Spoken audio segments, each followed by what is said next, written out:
Assalamualaikum warahmatullahi wabarakatuh. Nama saya Titin Yastuti, NIM 0487633032 dari Program Studi Sistem Informasi Universitas Terbuka. Dalam video kali ini, saya akan melakukan praktikum yang pertama untuk mata kuliah pemrograman berbasis desktop. Kita langsung ke studi kasusnya, yaitu kita diminta untuk membuat aplikasi sederhana menggunakan bahasa Java, di mana dalam aplikasi ini terdapat beberapa fungsi, yaitu fungsi input menu restoran, fungsi untuk pemesanan, menghitung total biaya, hingga mencetak struk pesanan, di mana dalam penghitungan total biaya ini ada beberapa aturan, yaitu jika pembelanjaan di atas Rp100.000 maka dia akan mendapatkan diskon 10%, biaya pajak 10%, dan biaya penanganannya sebesar Rp20.000. Kemudian jika pembelanjaan di atas Rp50.000 maka dia akan mendapatkan penawaran beli satu gratis satu untuk kategori minuman. Kemudian dalam pengerjaan praktikum ini ada beberapa poin penting yang harus diingat adalah yang pertama, kita diminta untuk membuat kelas menu yang berisi atau merepresentasikan menu makanan dan minuman beserta atributnya. Kemudian yang kedua, membuat kelas utama atau main class, di mana di dalamnya terdapat beberapa metode yang bisa kita gunakan nanti untuk mulai dari input pemesanan sampai dengan mencetak struk belanja. Kemudian yang ketiga, format untuk menampilkan data menu adalah dikelompokkan berdasarkan kategori, yaitu makanan atau minuman. Dan yang selanjutnya, dalam pengerjaan program kali ini kita hanya diperkenankan menggunakan array dan struktur keputusan atau kondisi, tidak diperkenankan menggunakan struktur perulangan. Baiklah, kita langsung saja ke programnya. Saya menggunakan NetBeans sebagai media untuk membuat program kali ini. Sesuai dengan arahan yang pertama, yaitu kita membuat kelas menu untuk merepresentasikan menu beserta atributnya. Jadi di sini sudah ada menu yang di dalam arraynya itu akan berisi nama, variabel nama, harga, dan kategori sesuai dengan tipe data yang sudah ada di sini. Kemudian kita buatkan konstruktor, yaitu yang ini, untuk kemudian nanti akan kita panggil dan kita isi di main menu yang ada nanti. Kemudian kita masuk ke menu utama atau main menunya. Di sini yang pertama kali adalah mengisi array ke dalam menu restoran ini. Di sini saya menggunakan ada 9 menu ya, 5 makanan dan 4 minuman. Karena tadi di arahannya minimal 4 ya, jadi 5 untuk makanan, sementara minuman saya ambilnya 4. Ini untuk menerima inputan dari keyboard. Terus kita masuk ke metode utama yang akan dipanggil pertama kali dalam ini, yaitu metode main ini. Nah, di sini yang pertama kali itu mengatur tampilan ya. Selamat datang di Yummy Restoran, kemudian menampilkan daftar menu makanan dan daftar menu minuman.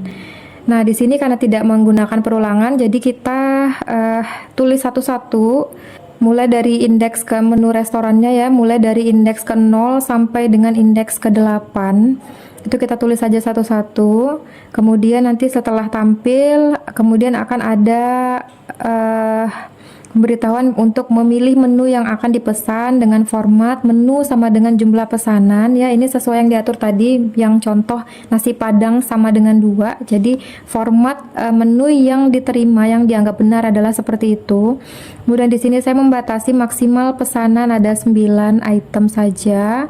Kemudian untuk mengakhiri proses, jadi misalnya, jadi proses ini nanti tuh akan berhenti pesanan ke-1 sampai pesanan ke-9, dia akan otomatis berhenti menghentikan proses pesanan.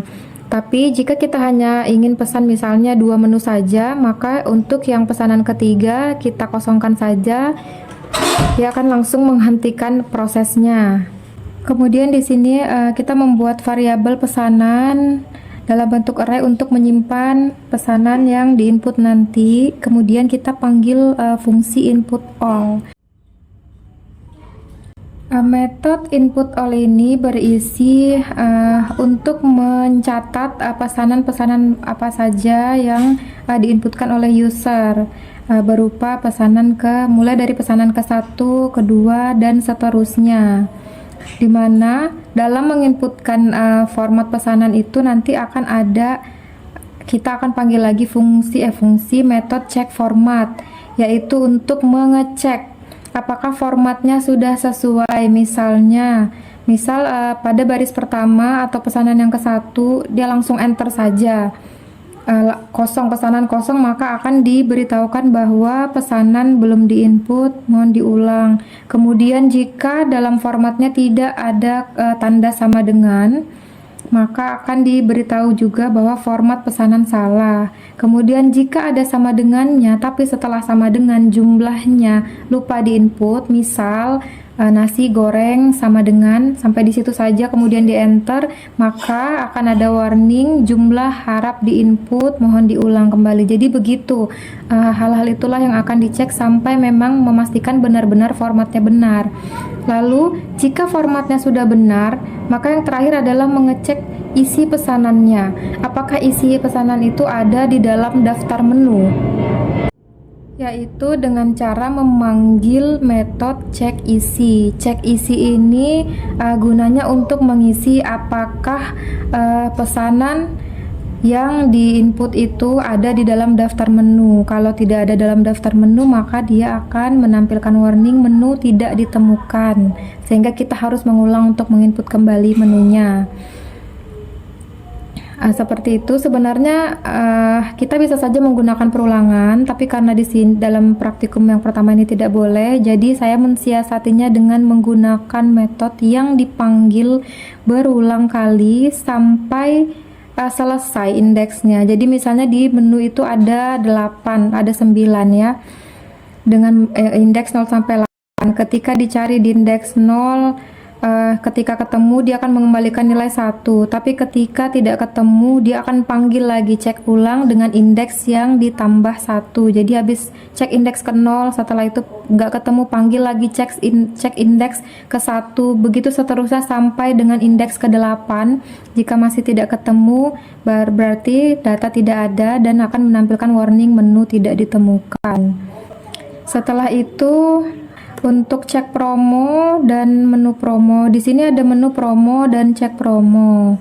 Untuk promo ini menampilkan jika lebih dari pesanan itu lebih dari 50.000, maka dia akan ditawarkan menu promo buy one get one free, di mana nanti akan tampil jumlah minuman, yaitu ada 4 minuman yang bisa dipilih untuk dapat promo ini.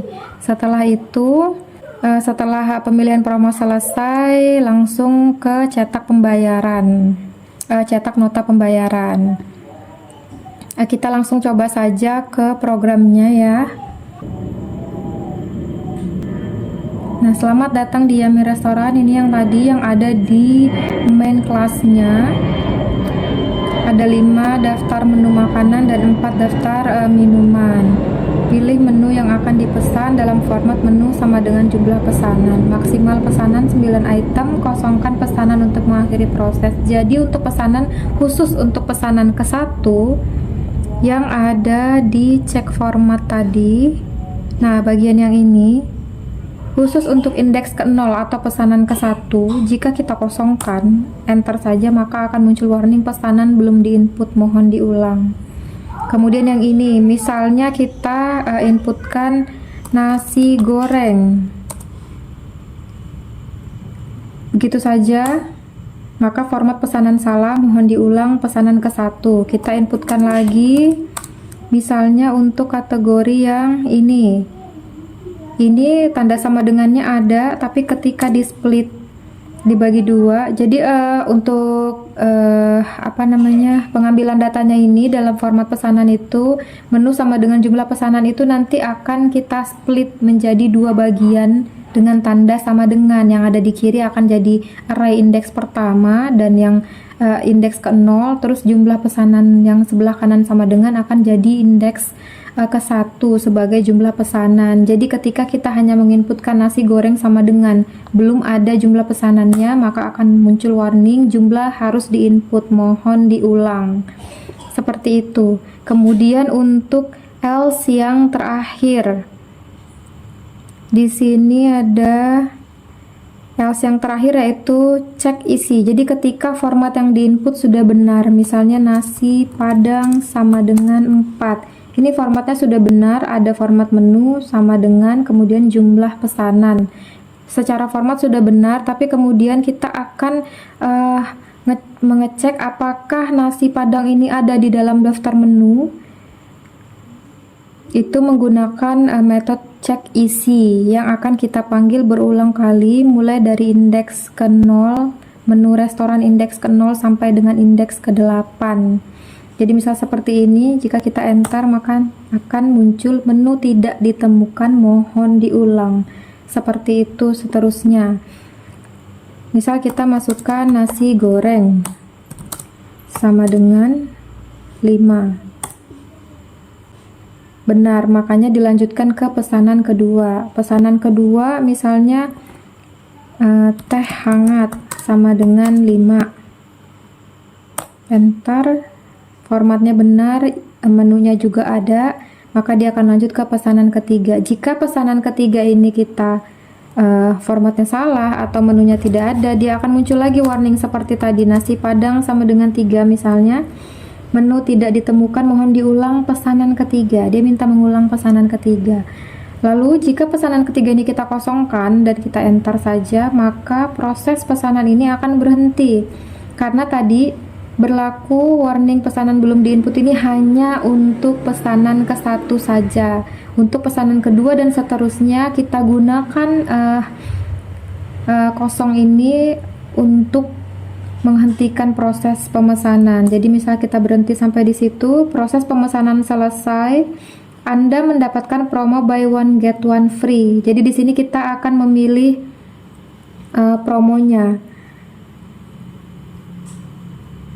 Es teh, es jeruk, teh hangat atau jeruk hangat, pilih antara angka 1 sampai dengan angka 4. Misalnya kita pilih 1 yaitu es teh, maka akan muncul nota pembayaran dengan daftar pesanan tadi nasi goreng 5. Mana tadi ini nasi goreng 5, 20.000 jadi 100.000, teh hangat 5, 5.000 jadi 25.000.